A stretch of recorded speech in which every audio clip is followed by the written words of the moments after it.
when I was born. So Wow. there was that, and then I got diagnosed with pulmonary hypertension. Now, both your lungs collapsed when you were born. Is that why you developed PH? Actually, no. I have PH because of a gene mutation called TBX4 gene mutation. It affects my lower limbs and my respiratory system. Wow, So my kneecaps pop out very often, and that's amazing. I've never heard of such a thing. Okay, so your kneecaps pop out? Hi, I'm Chloe Temtchine. I'm a singer and a songwriter, and I lived with pulmonary hypertension for 12 years. On August 5th, 2020, I received the life-saving gift of a double lung transplant. It's a true miracle that I'm alive today. I created Super Brave Kids because I believe that children who are living with chronic health conditions have the answers to some of life's most challenging questions, which is why I call this series of interviews Life Lessons from Super Kids. Join us as we interview kids from all over the world who have one thing in common. They are all superheroes disguised as kids. Please help me welcome today's guest. Running out of breath is when I learn to breathe. Hi, Evelyn. How are you? good. I want to introduce you to Steve Martin. So he's now in my videos, but not connected to me. Thank goodness. So Steve will just sit here in the backdrop and just relax. He'll catch his breath. How about that? Yeah. Evelyn, so from what I know, you have pulmonary hypertension.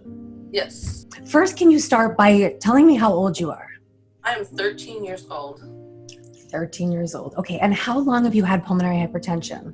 Well, I've had it technically all my life, but I was diagnosed at 6 weeks old. Wow. Okay, so you honestly don't know a world without pH. Nope, no world without it.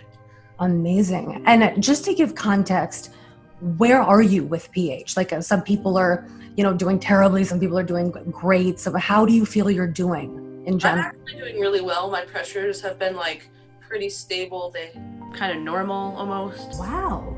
Yeah. That's a huge deal. Yeah.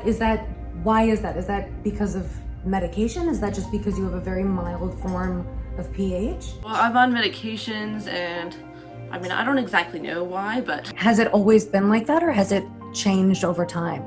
well, when I was younger, the right side of my heart was kind of hardened, and Okay.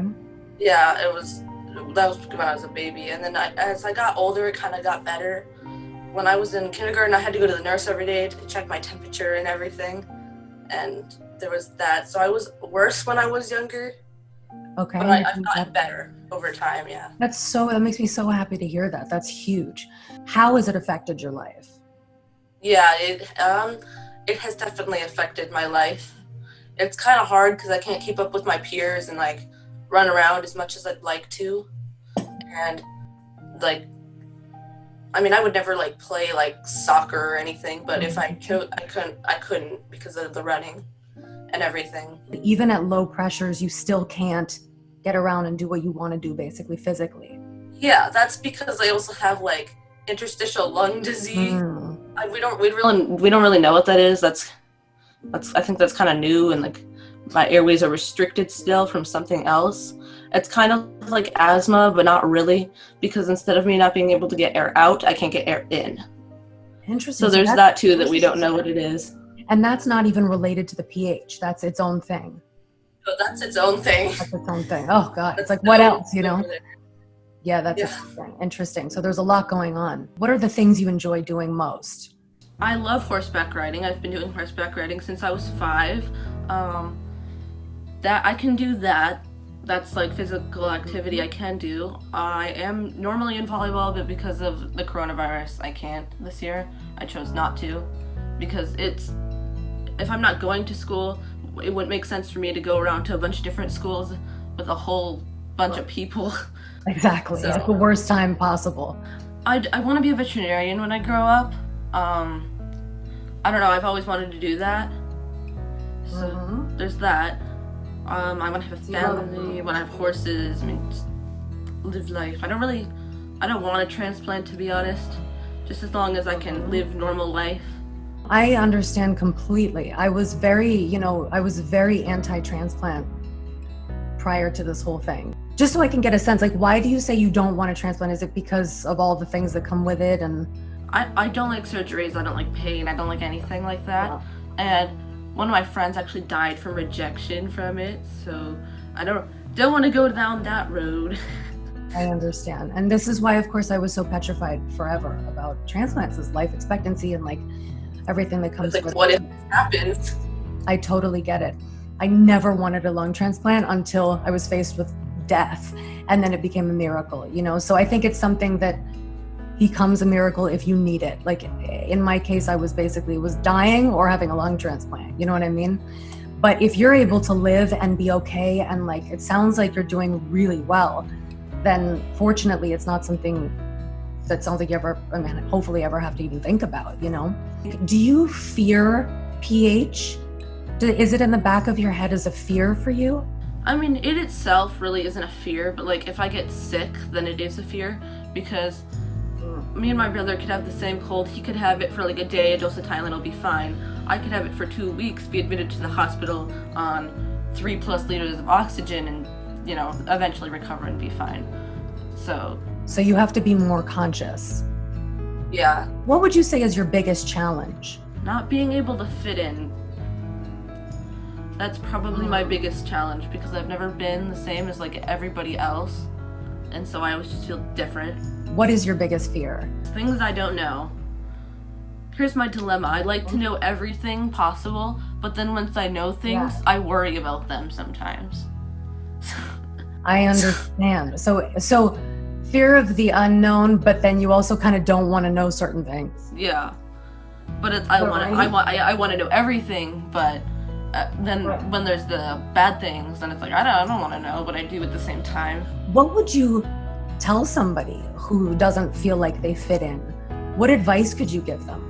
Well, they would fit in somewhere. Maybe they don't fit in where they are now, but there's a group of people out there somewhere, 7.7 billion people in the world or something like that. They'll have their group of people somewhere, and just because you can't fit in that moment doesn't mean that you can't fit in somewhere else.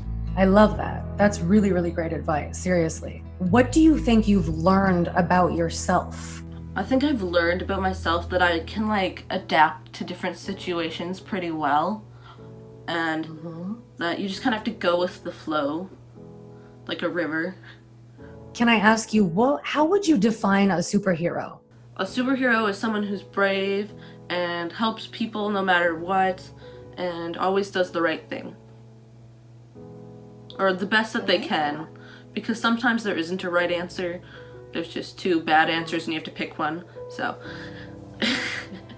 Tell me what are your superpowers?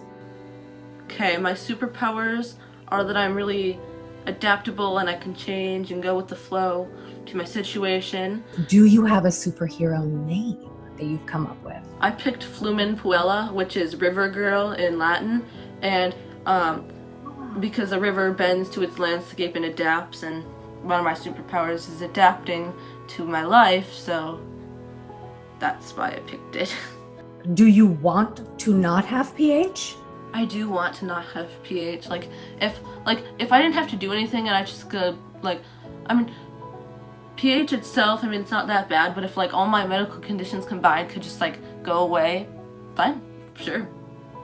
That'd be okay. I know it sounds like a stupid question, but I actually ask that question and I get so many different answers about people that say no sometimes. Yeah, like I've had my time, I've had 13 years. If it could just go away, like fine, sure. Go for it. See, but that's exactly how I answered. Like if somebody, when I had pulmonary hypertension, they're like, if you could take a pill for pH and it would just go away forever, would you? And I'm like, yes, immediately. But I asked this to some people, and the people I find who were born with it or have had it their entire life, basically, their answers have been generally no, that they wouldn't know who they are without it. And it's so much their identity is pulmonary hypertension that they'd almost be scared to not have it. And so I find it that's why I asked the question, because I get these just dramatically different answers. But you would take the pill, basically. Yeah, the cure me pill. There's other things that like define me as me. I don't think my medical conditions necessarily define me as me. So okay, take the pill. Exactly. I'm 100% with you. There's enough to define you. You don't need pulmonary hypertension. Yeah, there's enough to define me. I don't need that with you. Exactly. Anyway, thank you, Evelyn. That was great. And keep feeling well. I'm so happy you are, and I hope it just continues to get better and better and better, and that you flow with the river. Yeah. We all need to flow with the river. Thank you. Yes. Mwah.